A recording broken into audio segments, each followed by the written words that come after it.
as paradise. The Norse would call it Agartha. For Hindus, it's referred to as Paradisia.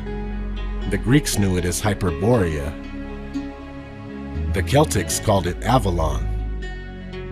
Buddhists call it Shambala, and in the Bible, it's referred to as the Garden of Eden. That's just a few of the names. In fact, this place has been dubbed the Land of 1,000 Names. At the center of this paradise is the Axis Mundi, also called the Cosmic Axis, World Axis, World Pillar, Center of the World, and World Tree. This is said to be the connection between heaven and earth. Here is the Norse depiction. We have Yggdrasil, which is the tree of life. This is Mount Meru, from Buddhist, Jain, and Hindu cosmology. It's a central world mountain that reaches high into the heavens, and resting above it is the North Star.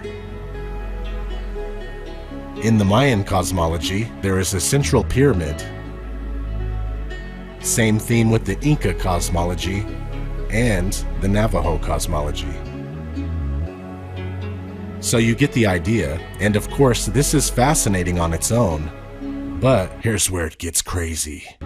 In the 1500s and 1600s, many maps were made that depicted 4 large islands in the Arctic region surrounding the North Pole. The most popular map with these Arctic landmasses comes from 1595 by Gerardus Mercator, where we can see a large black mountain called the Rupus Nigra, surrounded by a great whirlpool into which 4 powerful rivers flow. These rivers divide a massive landmass into 4 distinct islands. These islands were said to have been written about in great detail in a lost book from the 14th century called the Invencio Fortunata, which itself also references much older and similarly lost work. Suddenly, in the mid-1600s, all traces of the 4 Arctic lands, the Central Mountain, and the whirlpool had vanished, not to be seen on any map thereafter. Currently, we are told that there is no land at the North Pole, but instead, a floating ice sheet that expands and contracts from season to season. Here's a short clip from a documentary claiming to be going to the North Pole. Arriving destination 15, 6, 12, 10, 2. Whoa, top of the world, guys. Top of the world. We'll get that in a minute, Jake. How cool is that? So what do you think? Is the real North Pole being hidden from us? Are they hiding land at the center of the Earth? Is that why we are told about Santa Claus at an early age, and it's conveniently related to the North Pole so that when we inevitably find out that Santa Claus is total BS, we also dismiss the North Pole? Not that it doesn't exist, but, you know, we just kind of forget about it along with Santa Claus. Sure feels that way.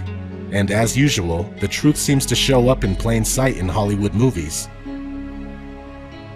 I just watched the new movie The Dark Tower, based on the Dark Tower book series by Stephen King, and sure enough, it was all about the Axis Mundi. You draw with a good hand.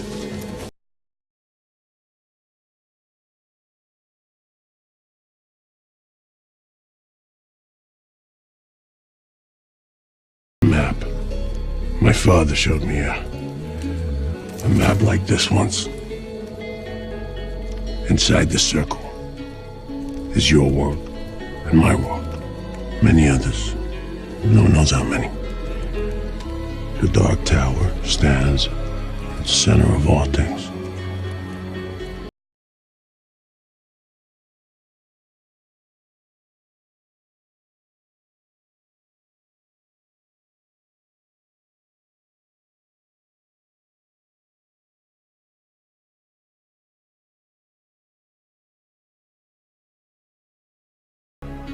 And in the movie, a young boy goes to another dimension called Midworld, and the only reason he's able to get in is because, quote, His shine is pure. That's a prerequisite in a lot of the North Pole paradise mythology we were discussing earlier. This magical kingdom will only reveal itself to believers pure in heart. What does this mean? It means that you must shed all your past traditional beliefs and open your mind and heart to the possibilities of the invisible worlds beyond our senses of reality. The Western world has been conditioned to see first, then believe. But in the search for Shambala, you must believe first. Just like in the movie Doctor Strange. You're talking to me about healing through belief. You're a man looking at the world through a keyhole, and you've spent your whole life trying to widen that keyhole, to see more, to know more. And now, on hearing that it can be widened in ways you can't imagine, you reject the possibility. No, I reject it because I do not believe in fairy tales about chakras or energy or the power of belief. There is no such thing as spirit. We are made of matter and nothing more. You're just another tiny, momentary speck within an indifferent universe. You think too little of yourself.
That's amazing. Chloe, I know where that is. Let me use your back. Which means...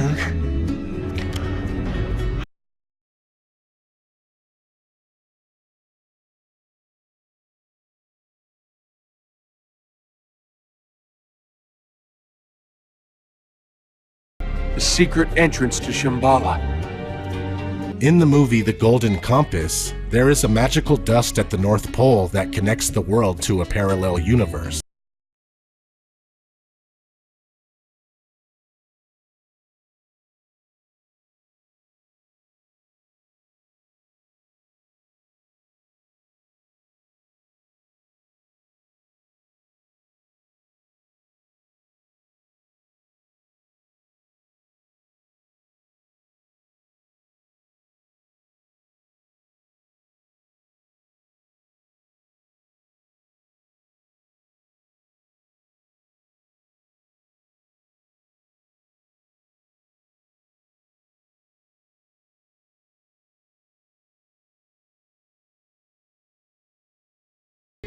Here's one that I didn't catch until recently, but during the credits, the end credits of the first Thor movie, it has the mountain reaching the heavens, depicted in the Yggdrasil Norse Tree of Life cosmology.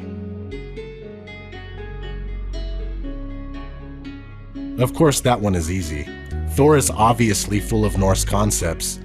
My favorite part is when they are fighting on the Bifrost Bridge, aka Rainbow Road. Now, this next movie is by far my favorite on this list. It's called The Children Who Chased Lost Voices, known as Journey to Agartha in the UK. It is said to be a place where any kind of wish can be fulfilled, even resurrecting the dead. Is Agartha a real place? Who knows? It could just be an old legend. It's very straightforward, where a little girl journeys to Agartha, and I highly recommend this one. The story and the animation are just perfect. Visually stunning masterpiece for sure.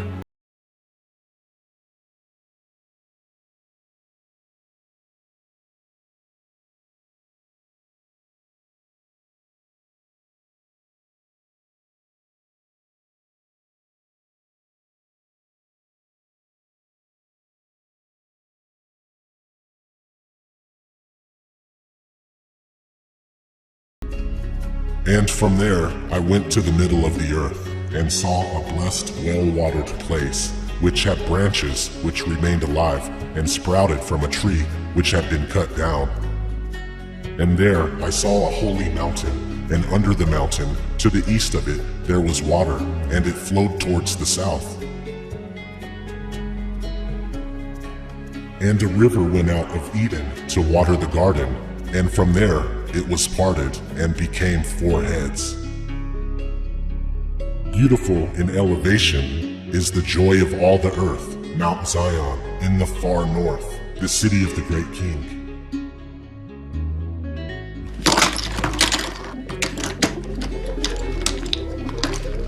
What's exciting about this? Well, they're all facing north, right? Yeah, so? The needle's naturally drawn to the Earth's magnetic North Pole. Meaning, if we follow the compasses north? They should lead us to the gate.